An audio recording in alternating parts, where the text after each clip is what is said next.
pessoal, eu sou a Beatriz aqui do Changemaker, trabalho aqui na parte pedagógica e hoje estou com uma convidada muito especial, a Beatriz do Grão Edu, para a gente conversar um pouquinho então sobre essa solução incrível que é o Grão Edu.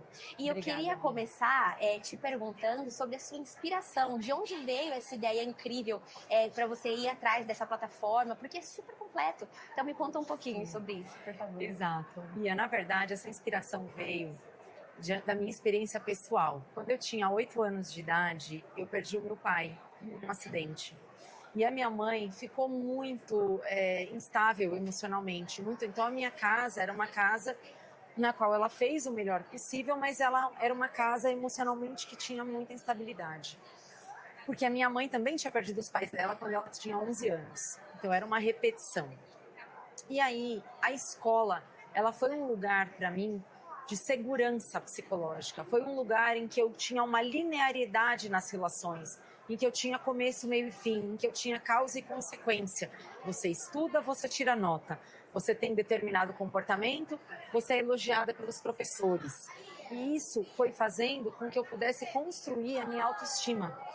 Então, muitas vezes na escola, quando a escola se preocupa apenas com o aprendizado do aluno e não olha para o aluno de forma integral, na cabeça dela, o aluno precisa de português, matemática, história, geografia. Mas o aluno, ele às vezes está precisando de outras coisas.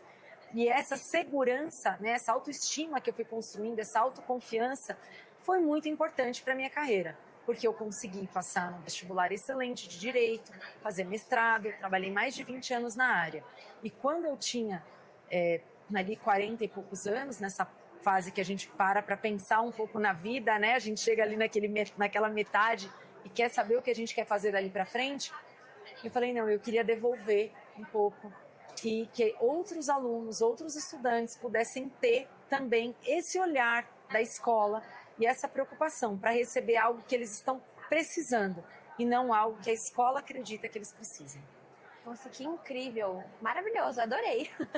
E aí, pensando aqui nessa nossa parceria com o Changemaker, né, uma das principais coisas que a gente incentiva é que os alunos se façam perguntas para descobrir sobre eles mesmos, mas também de que forma que eles podem impactar de forma positiva o mundo. E aí eu queria saber, que perguntas você se fez nesse momento em que você parou para questionar, né, de que forma você gostaria de seguir? Que perguntas você se fez para encontrar o seu caminho até a Grão Edu? Perfeito.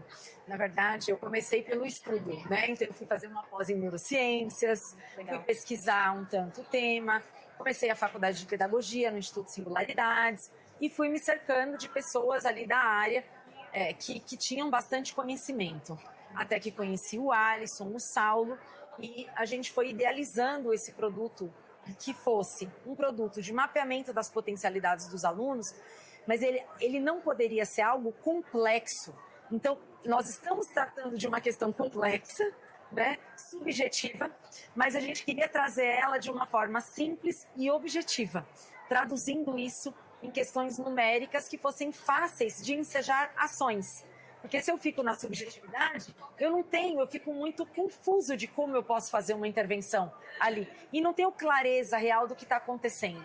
Então, eu fui pensando muito com eles de como a gente poderia sair de algo subjetivo e chegar em algo objetivo de uma forma prática e que fosse possível nas escolas. Que você tivesse uma aplicação ali em pouco tempo, gerando muitos dados e esses dados se convertendo em ação.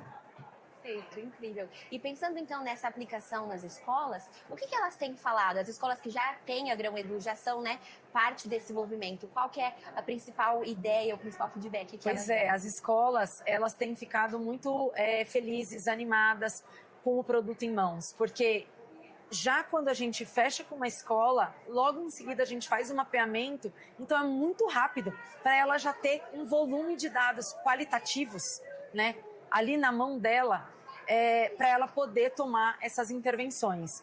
Então, tem sido uma troca muito interessante com as escolas, na qual elas gostam muito do relatório, dizem que os dados que estão aparecendo nos relatórios de sala e no indivíduo refletem mesmo, né, o que aquele aluno faz, o que aquela sala é, e tem ajudado os professores, porque o que a gente fala também na Grão é que é importante na escola ter essa abordagem transversal. Hoje, numa escola, toda bomba estoura na mão da orientadora e da coordenadora, né? O professor ali, até dependendo da escola, tem pouca autonomia para resolver conflitos ali na sala.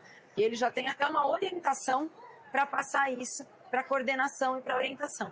E quando a gente traz essa ferramenta com dados e faz a formação dos professores com base nos dados concretos, o professor mesmo começa a ter uma tranquilidade maior para pôr atividades ali da matéria dele, que estão relacionados também com o desenvolvimento humano, sabe?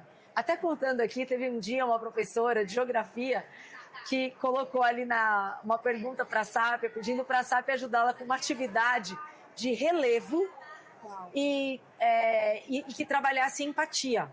Nossa. E aí, eu juro, quando a gente viu isso na plataforma depois, porque as conversas ficam registradas, eu me lembro eu e o Alisson olhando e falando, gente, o que será que a Sápia falou? Porque, né, relevo com empatia. E ela trouxe uma atividade super interessante, criativa, de que cada bloco de alunos ali, né, cada grupo da sala, vivesse em um local de relevo diferente.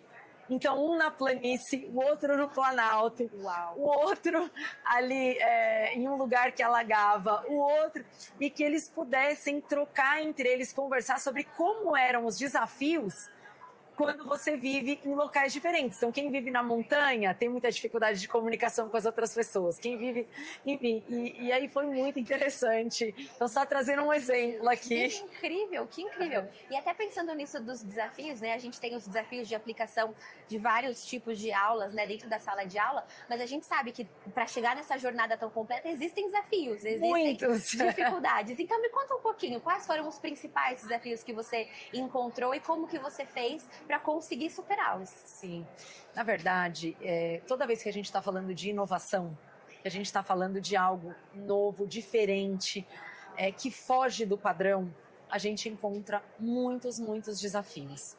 Então, nessa jornada, foi muito importante contar com base científica para poder criar algo que tivesse mesmo um fundamento. Infelizmente, hoje, grande parte dos trabalhos científicos não saem da academia para a prática, né? Então, a gente teve esse caminho de ir recorrer à academia, mas poder esmiuçar isso para algo pragmático que funcionasse. Quando a gente começou também, as escolas ainda não tinham uma consciência tão grande sobre a importância dessa educação integral, sobre a consciência do enfrentamento do bullying. Então, foi uma jornada de convencimento das escolas de que quando eu olho para o microterritório classe, eu consigo fazer intervenções mais significativas. Quando eu olho para o aluno na sua individualidade, eu consigo resgatar o engajamento daquele aluno, né? Então, foi uma jornada. E nessa jornada a gente contou, foi muito importante, com o apoio financeiro do CNPq, para que a gente pudesse se debruçar e ir construindo o produto. E contou também com o suporte de parceiros incríveis, como a Changemaker, a Effigie Academy e escolas também que foram abraçando a causa desde o início e que permitiram que a gente fosse construindo o produto e chegando até aqui. Incrível, maravilhoso. Muito obrigada, Beatriz, pelo seu tempo. Bia, eu que agradeço a oportunidade de estar aqui Com no espaço certeza. de vocês, incrível na Best 2026, e poder certeza. falar aqui para esse público tão qualificado. Perfeito, muito obrigada. Obrigada. Foi um prazer. Prazer foi meu.